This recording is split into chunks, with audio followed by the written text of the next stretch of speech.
ಪ್ರಿಯ ದೇವಜನರೇ, ಈ ದಿನದ ದೇವರ ವಾಕ್ಯವನ್ನು ನಾವು ಆಲಿಸೋಣ. ಲೂಕ 2ನೇ ಅಧ್ಯಾಯ 5ನೇ ವಾಕ್ಯ.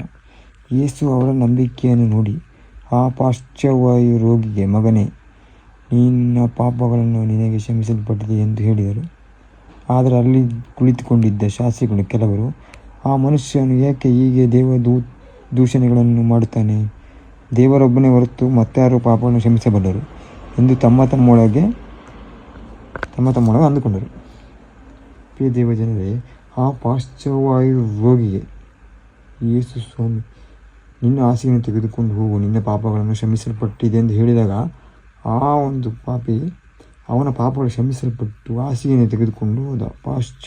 ಆ ಪಾರ್ಶ್ವ ಕಾಯಿಲೆಯನ್ನು ಗುಣ ಹೊಂದಿ ಹಾಸಿಗೆಯನ್ನು ತೆಗೆದುಕೊಂಡು ಹೋದ. ಅದೇ ರೀತಿ ನಾವು ದೇವರಲ್ಲಿ ನಂಬಿಕೆಟ್ಟು ಪ್ರಾರ್ಥನೆ ಮಾಡುವಾಗ, ದೇವರಲ್ಲಿ ನಂಬಿಕೆಟ್ಟು ಬೈಬಲನ್ನು ಓದುವಾಗ ದೇವರು ನಮ್ಮ ಪಾಪಗಳನ್ನು ಕ್ಷಮಿಸಿದಾಗ ನಾವು ದೇವರ ನಾಮದಲ್ಲಿ ನಡೆಯಲು ಮುಂದಾಗಬೇಕು ಪ್ರಿಯರೇ. ಆವಾಗ ದೇವರು ನಮಗೆ ಅತಿ ಹೆಚ್ಚಿನ ಆಶೀರ್ವಾದಗಳನ್ನು ಕೊಟ್ಟು ನಮ್ಮನ್ನು ದೇವರ ಕಡೆಗೆ ಕರೆದುಕೊಂಡು ಹೋಗುತ್ತಾರೆ ಪ್ರಿಯರೇ. Hallelujah, praise lord.